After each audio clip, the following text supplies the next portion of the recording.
There is a moment late at night when the house goes quiet and the world outside seems to stop moving, but your mind refuses to follow suit, and you lie there in the darkness, replaying a conversation from 3 years ago, not because you are obsessive or broken or stuck in the past, but because your nervous system is still scanning for a threat you might have missed in the shadows of that memory, because you notice things other people don't even see, like the way a person's eyes tighten for a fraction of a millisecond when you spoke, or the heavy static energy in a room before anyone even opened their mouth to say hello. And you feel drained by rooms full of people, yet somehow lonelier in the silence of your own company. And somewhere quietly in the back of your mind, you've wondered if something is fundamentally wrong with you. But I want to tell you tonight that nothing is wrong with you, but something in you works differently.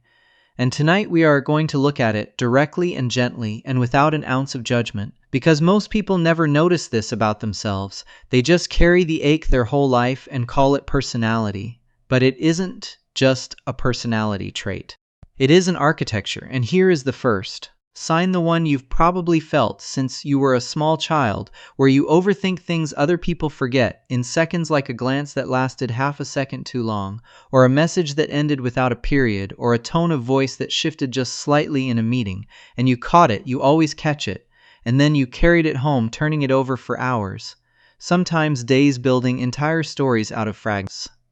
other people never even registered, and you've probably been told you're too sensitive, or that you read too much into things. But here is what nobody told you, that this isn't a flaw in your thinking, it's a scar in your nervous system. Because somewhere back in your early years, you learned that missing a small signal could cost you something like a parent's mood, shifting a room's entire atmosphere before they even said a word. And you learned, without ever being taught in words, to scan and to predict and to brace for the impact of someone else's internal weather.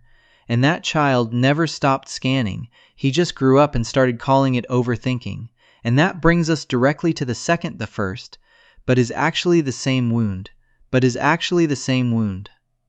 Wearing a different mask where you feel everything at a depth others don't seem to reach. And a film scene makes you cry when everyone else is checking their phone, or a stranger's sadness on the street stays with you all day like a weight you didn't ask to carry, and you feel joy and grief and shame more intensely than the people around you. And for years you might have wished you could just feel less or be numb, like everyone else seems to be.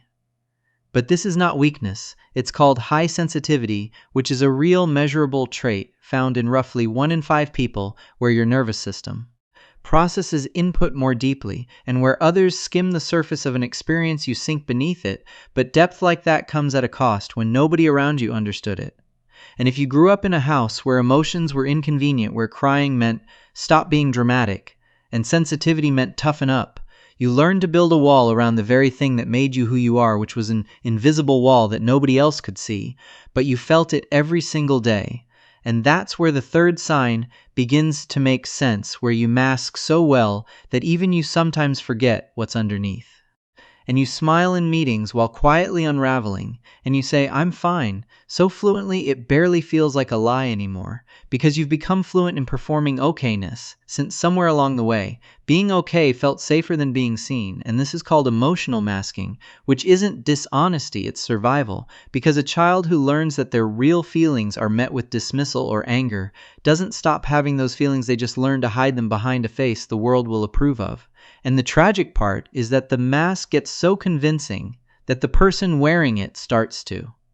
lose the map back to their own real self, like a house with all the lights left on inside, but the doors locked from within, and even the one who lives there has forgotten where the key is. And that's exactly you, isn't it? Because even now, some part of you is nodding along in a way you'd never say out loud, and there's something hidden underneath this behavior that goes even deeper than masking, which is the fourth sign, the one most people never admit even to themselves, where you feel like you're performing a version of yourself, even with people who love you, not because you're fake or insincere, but because you learned that your unfiltered self, loud, messy, needy, and uncertain, wasn't fully welcome. So you built a version that was easier to love and more agreeable and less demanding and quieter about its own needs. And now, even in safe rooms with safe people, some small, guarded part of you still hesitates before it fully shows up, like a guest who keeps one hand near the door just in case.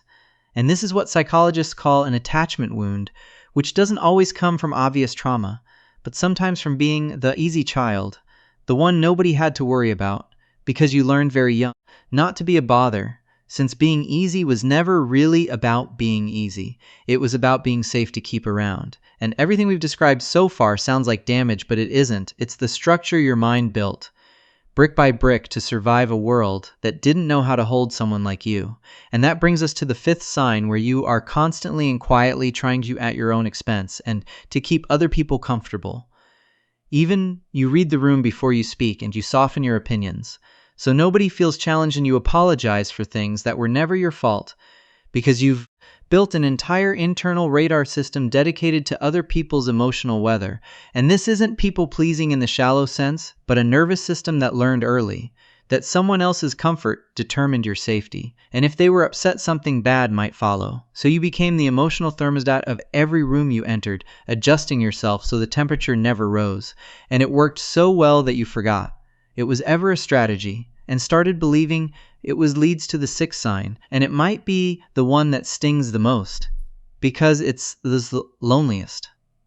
where you feel deeply understood by almost no one, including at times yourself, and you've had conversations where people laughed at the right moments, and still you walked away feeling unseen, because the version of you they responded to wasn't fully you, but the edited version built for approval. And so a strange kind of bliss settles in, not the loneliness of empty rooms, but the loneliness of full ones,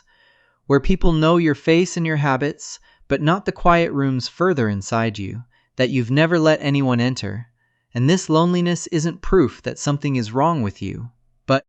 proof that for a long time you weren't given permission to be fully known, not because you're difficult to love, but because the people around you were carrying their own unfinished maps and their own locked rooms. And we must realize that the seventh sign is the most subtle of all, which is the constant search for a why that explains your existence, because you have felt like an alien for so long that you've turned your own mind into a laboratory, trying to solve the mystery of your own pain. And you read books and watch videos like this one, searching for a name for the weight you carry, because simply knowing it has a name makes the weight feel a little lighter, as if understanding the architecture of the cage is the first step to finally finding the exit, which brings us to the final reframe underneath all the others, where you've spent years mistaking your adaptations for your identity, and you call yourself too much, when really you were simply too much for people who had too little capacity, and you call yourself closed off, when really you built a door because a room once left you unprotected, and you call yourself broken, when really you are a person who adapted brilliantly to circumstances that asked too much of a child who deserved simpler things. And here is the reframe I want you to actually sit with, instead of letting it pass, because none of this, the scanning, the depth, the masking, the performing, the caretaking, the ache of being unseen, none of it is a defect in who you are. It is evidence of how hard you worked to survive rooms that weren't built for someone like you. And every silent sign we've named tonight is not a flaw, but a scar shaped like intelligence, and scars, unlike wounds, mean the danger has already passed, so you don't have to keep scanning a room that